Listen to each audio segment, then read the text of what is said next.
A big return for a Knicks big man. Can Mitchell Robinson allow the Knicks to make the leap and join the contenders in the NBA's Eastern Conference? I'm Trevor Lane. This is the Basketball Bulletin. Make sure you subscribe to the channel. Our fast-growing channel has certainly appreciated all the support that we've received. All right, let's get into it. This is Shams Charania giving a big update on Mitchell Robinson and where he's at in his return.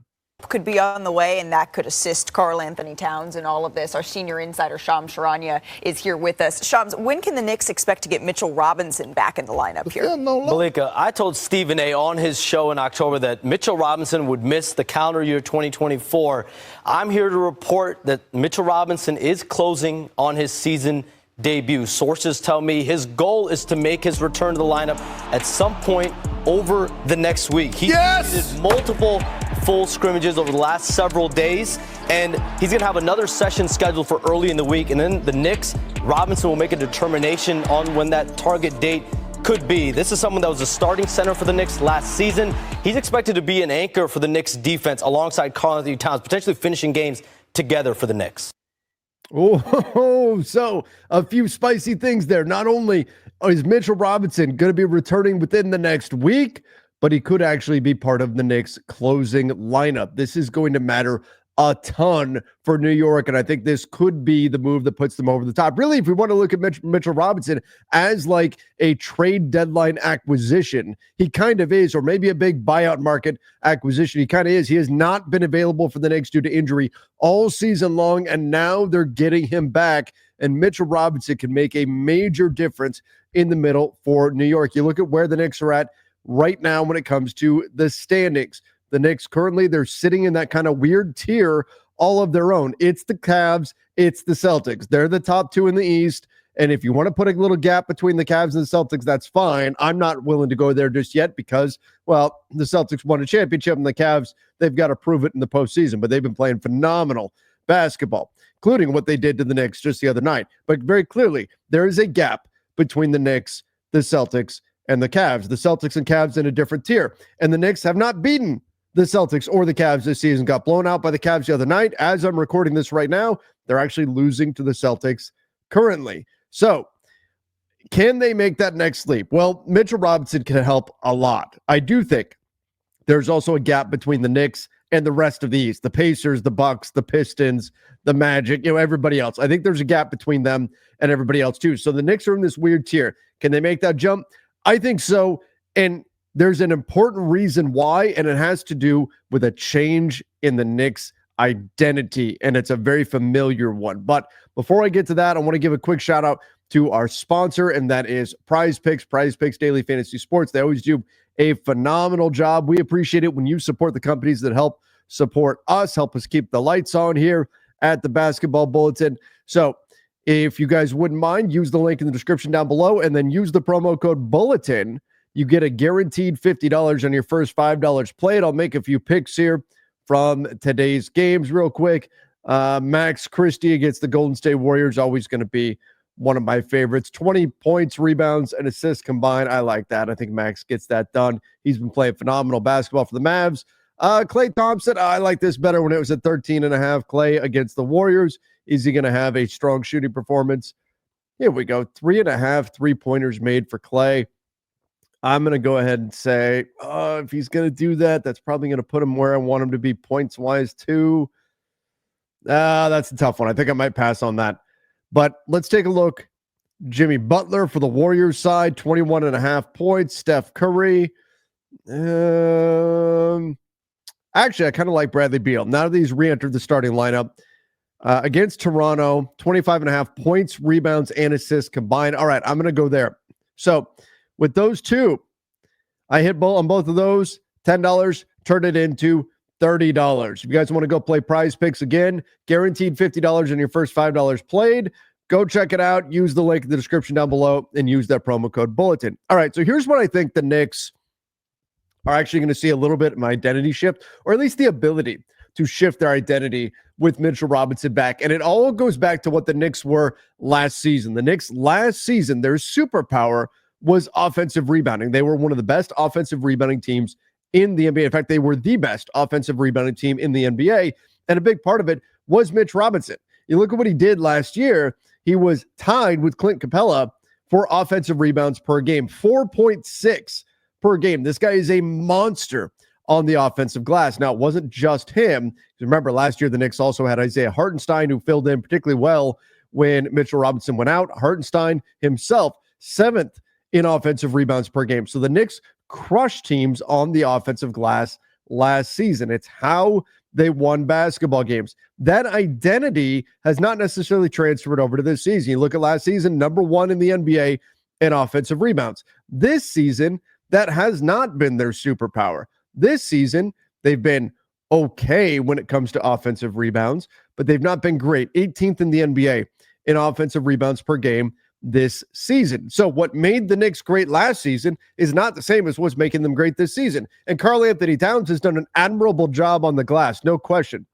But the Knicks transformed themselves significantly in the offseason. They went and got Mikal Bridges. They picked up OG Anunoby last season. They picked up Karl Anthony Towns, obviously. They went away a little bit from being that dominant rebounding team to being a team that's a bit more well-rounded, has the ability to shoot the three a bit more. The idea was they were going to have the wing depth to contend more with the Boston Celtics. Hasn't exactly played out this way, but what Mitchell Robinson gives them the ability to do now is actually play a two-big lineup. As Shams Charania noted, the Knicks could even wind up closing games with that grouping, with Towns and Mitchell Robinson side by side. Towns, his ability to shoot the three allows him to play with another big on the floor. Now, that doesn't mean the Knicks have to play this way all the time, but what it gives them is the opportunity to do it that they simply didn't have previously. If they want to really crush teams on the glass and go to Mitchell Robinson, now they're going to be able to do that when he does make his return.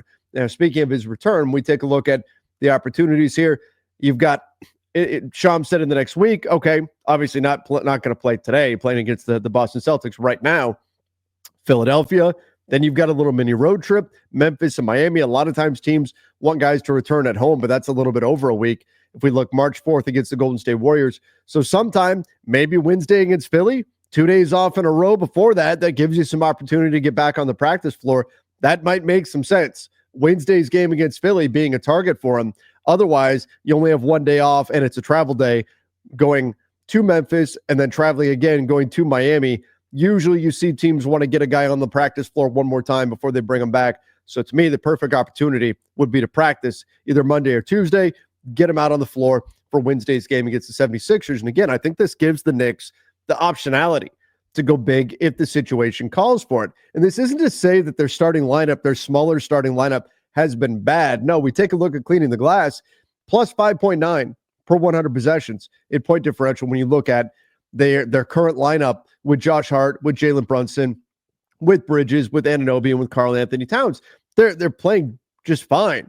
They're doing a pretty solid job there. But you look and see their offensive rebound percentage with that group. They are not a monstrous offensive rebounding team with that team out there on the floor. And you wouldn't expect them to be. You look at what happens when you insert Precious Achiuwa, a big there. Suddenly they go way up to being in the 97th percentile. Now, it's a relatively small sample size of 235 possessions, but still, you put Mitchell Robinson into that in place of Achiuwa, and they go right back to being a team that's crushing on the offensive glass with Towns, with Robinson, and then with Josh Hart, who we know is one of, if not maybe the best rebounding guards in the NBA. Now, all of this begs the question, though, will this allow the Knicks to beat the Celtics or beat the Cavs for that matter? I'm skeptical that this is going to take them to that next level, but it gives them another arrow in the quiver. It gives them another guy that they can throw at the Cavs, another guy they can throw at the Celtics. If beating the Celtics at their own game with wings is not working, you can go back to trying to bludgeon them on the glass, or you at least have the ability to mid-game switch and throw out a two-big lineup and say, here, go deal with this now. Now, anytime we miss a shot, it's not going to matter because we're getting the offensive rebound because we're putting it back up and in with Mitchell Robinson out there on the floor. He also gives you a bit more rim protection. We can get more physical with you. How about having two bigs to help contend with Mobley and Jared Allen when you're playing the Cleveland Cavaliers? I think the Knicks right now are the team. This is the advantage of being the 1 seed in the East. The Knicks are the team you don't have to see in the second round if you're the 1 seed. That's the true prize of being the 1 seed right now in the Eastern Conference. Not that I would pick the Knicks to beat the Celtics. I would not. But if I'm the Cavs, I'm looking at, man, I get a matchup against the Indiana Pacers right now. Maybe it'll be the Milwaukee Bucks when the dust settles. We'll see. Maybe it'll be the Detroit Pistons who are playing some phenomenal basketball. I'm not as worried about getting beaten down, beaten and bruised in a 7-game series against the Pacers, the Bucks, or the Pistons right now. If I'm the 2 seed, though, and I'm staring down the Knicks, and suddenly the Knicks get Mitchell Robinson back, and Jalen Brunson goes on a heater, and you've got an army of wings, you've got OG Anunoby, you've got Mikal Bridges, Towns gets hot from 3. Next thing you know, you're in a series. And if nothing else, you're going to be a bit beaten up coming out of it. And that, I think, is the real value in the 1 seed in the Eastern Conference right now. It's not having to play the Knicks, who I think, again, are in their own tier in round 2. Not that I would pick the Knicks to get past the Celtics, not that I would pick the Knicks to get past the Cavs. But with Mitchell Robinson back, it makes them more of a problem. It makes them more of a threat in the Eastern Conference, particularly because now they've got multiple ways that they're going to be able to really hurt teams. They can go back to their old style of being that team that will bludgeon you on the boards, what made them so much fun last season. Plus, they've got the current style where they've got more perimeter play. They've got more guys that can hurt you from the exterior. You've got Bridges. You've got Anunoby. You can switch a bit more defensively. You've got multiple arrows in your quiver to turn to. I think this makes the Knicks a more dangerous team for sure. If Mitchell Robinson can get back, and the key with him, as always, can he stay back? Can he stay back? That's going to be so critical. He's dealt with a lot of injuries over the course of his career, but right now, I think it's pretty clear. And as I'm checking on the score, yeah, they're down big to the Boston Celtics. It's pretty clear the Knicks are not in the same tier in the Eastern Conference as the top 2, but I think Mitchell Robinson at least makes them more of a matchup issue for those 2 teams if he can get back and stay back and give them the supersize option that I think he does provide, playing alongside Karl-Anthony Towns. Everybody, give me your thoughts in the comment section. Is this all much ado about nothing? Or does Mitchell Robinson give the Knicks a real different look that's going to allow them to potentially be a bit of a problem, a bit of a headache, a challenge to solve in the second round in the Eastern Conference? Give me your thoughts in the comments down below. And once again, we appreciate all of you, even Studio Stu here appreciates all of you who have subscribed to the channel. Till next time, everybody. See ya and stay safe.